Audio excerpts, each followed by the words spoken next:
Туулгалын эрэхт хүчндүүлж өгсөн охины сүнс олон хүнийг айлгажээ. Өнгөрсөн жил нэгэн компани хэсэг ажилчин яарамгийн гүрнээс доохон туулын эрэг дээр амарч байжээ. Тэгтэл гинэтхэн ойролцоох бургасны цанаас ихэр татан уйлах хүүхдийн дуу гарах нь тэр. Тэд нар цөм айж балмагдан намган болцгоосон бөгөөд юун хүүхэд уйлаад байна гэж нэг нь асуухад ахалж явсан хижээл насны эр. Энэ үү? Хярсал чарлаж байна. Хярс дуурахыг та нар сонсоогүй юм уу? Яг л жаахан хүүхэд уйлж байгаа юм шиг сонсогддог юм шүү дээ. Гэж тайвшруулсан байна. Ингээд тэд хярс дуурч байгаа юм бол юунаас нь ахав дээ. Гэхдээ яг л хүүхэд уйлж байгаа юм шиг муухай дуурдаг амт юм байна шүү. Ганцаараа эцгүүхээр явхад ийм чимээ сонсвол өнхөлцөг хагарч үхэх юм байна да. Гэлцэн нэгнийхээ айсныг шоолон хөөрөлдсөөр буцаад л наргиж эхэлсэн байна. Гэвч хярсны уйлах чимээ намжилгүй улам тодрон ойртсоор бүр тэдний дэргэдэх хүрээдрэх шиг болжээ. Энэ үед цөм чимээгүй болцоож дуугарсан зөвхөн нүдээ бүлтэлгэн ширтэцгээв. Охин хүүхдийн уйлах чимээ улам бүр ойртсоор гинэтхэн тэдний сууж байсан газрын хажуухан талынх нь ботны завсраас цагаан дайшинстай. Үс гизгэн сэгсийсэн 6-7 орчим насны жаахан охин гараад ирсэн аж. Тэд ч хөөх юм жаахан хүүхэд төрж гисэн явж байна шүү дээ. Гэлцээд тойрон очицгоо. Тэгээд миний дүү яасан бэ? Хаанаас төрж гисэн юм бэ? Ээж авч нь хаана байгаа юм? Гэлцэн зарим нь чихэр жимс атгуулаад шалгаасан боловч охин дугарсангүй.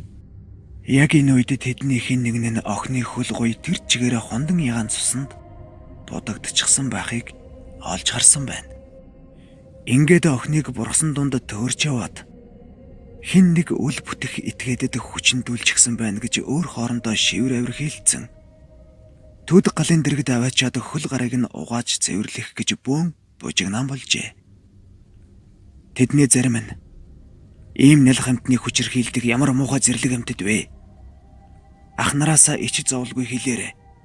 Цөмөрө машин хасаагаад хайвал айгүй бол бариад авч чадхал байх шүү. Гих зэргээр охиноос шалгаасан боловч охин ганц ч үг хэлсэнгүй. Харин охин урдын адил ихэр татан чаралсаар байж. Ингээд тэд ямар ч байсан гимт этгээдүүдийг холдоогүй дээр нь барихаар машиндаа суугаад хөдөлжээ. Тэд нилээн яваад охины гарч ирсэн чигийн дагуу ботон дотроос төдөг гал улалзаж байхыг хараад тийшээ зүгэлсэн байна.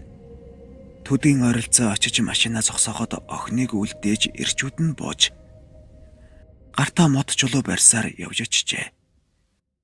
Тэгтэл төдгийн дэргэд хижээл насны 92 хүүхдүүдийнхээ хамт загас шараад сууж байхан тэр. Ирчүүд ч болсон явдлыг тэдэнд яриад энэ хаваар сэжигтэй улс харагдаагүй юу? Нэг жаахан охины уйлахыг та нар сонсоогүй юу? Гэж асуусан боловч цаадуулна. Юу ч сонсож юу ч хараагүй гэж хэлжээ. Хачин юм да. Гэж тэд гайхан ойр хавийн бутсоогийг гарч идэнгээр гэрэлтүүлж шалгаад машиндаа ирцгээв. Гэтэл нөгөө жаахан охин ор сураггүй алга болчихсон байлаа. Хичнээн ирж хайгаад ч олдсонгүй.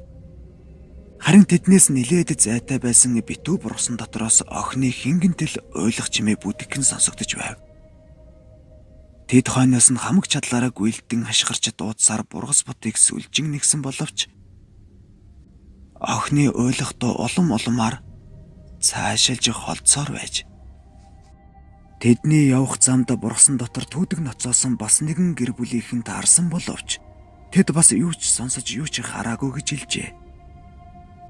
Ийхүү өөр цайдал нөгөө охины бүдгхэн уйлах чимээг шал дэмий хөөцөлдсөөр буцаж ирсэн ажээ.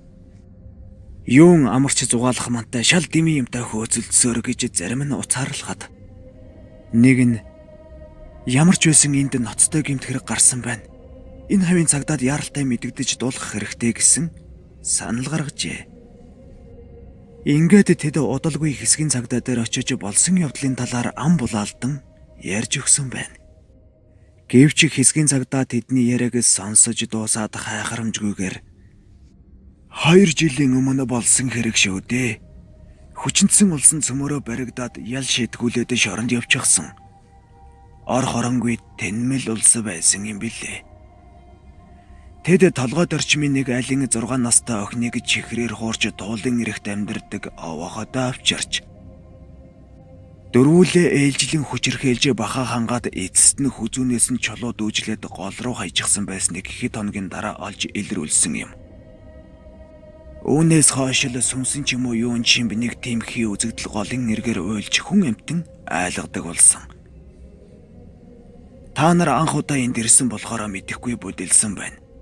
Нэгэн тэл үхчихсэн амтны сүнс болохоор хойноос нь хөөцөлдөөд ямар ч нэмэргүй гэж хэлжээ.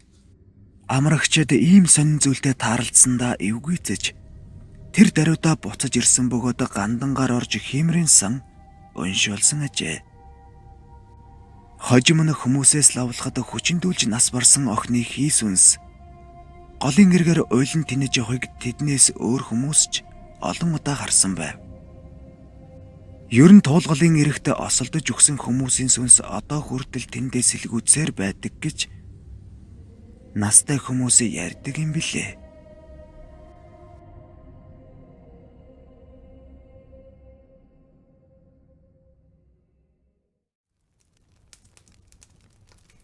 Хэрвээ танд манай бичлэг таалагдж байгаа бол subscribe дарж биднийг дэмжээрэй. Баярлалаа.